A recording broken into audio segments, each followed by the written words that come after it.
Welcome to day 63 of the Seeker's Guide to Soul Contact. The theme for today is I will discern the two emotions. There are different degrees of feeling as well as mind. There are two basic divisions of each. There are lower feelings and higher feelings. Then there is a lower mind and a higher one. An important step towards soul contact is for the seeker to understand his two feeling natures. Most only recognize one emotional self, which seems to be the source of all positive and negative feelings, from love to hate, unhappiness to happiness, and all others that manifest. Because the feelings seem to come from living in the body and nowhere else, it does not even occur to most to seek feeling from any other source. The package of feelings that the average person has seems to be it. End of story, except that it isn't. You are in the dream world of the soul, and your feelings are much different than in the real world of your origin.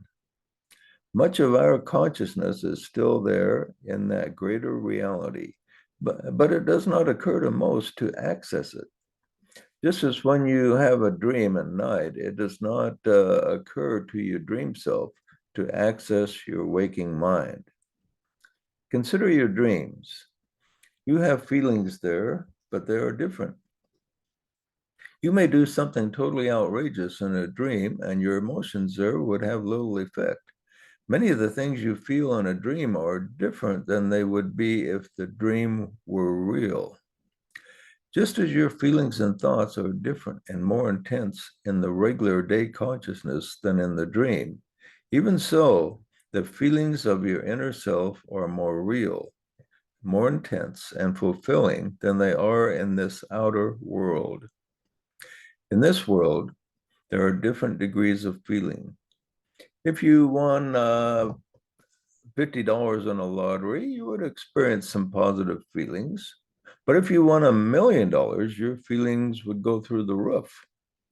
Yet in this example, both degrees of feeling are completely connected to this world. There's another set of feelings connected to your true and higher self in the kingdom of God within. Negative feelings, as we understand them, do not exist there, for there is no fear of loss. We have negative feelings here because we are either concerned about loss or have seemed to have suffered from it. For instance, you get angry because something has been taken away or threatened. You hate because another has taken something from you. You get jealous because of a fear of loss. Where there's no concern for loss, as we have here, there's no need for negative emotion. And the life essence can focus on what is important. And what is most important for the soul is divine love, which seeks to gather together in union all the children of God. We mentioned that there are lower and higher feelings, but in this world, there is another category, which is a mixture of the two. The pilgrim on the path may go out of his way to help a troubled person, and in a moment of receiving great appreciation for the deed, a window opens in his consciousness, and he gets a feeling of universal love that is finer and purer than regular love. The feeling lasted just a short time, but he reflects on it often as if it did not feel foreign, but more like acceptance of a true home. The goal of the seeker is to merge with the soul so he can enjoy this blissful feeling at all times. Fortunately, most of us have caught a glimpse of the higher feeling nature.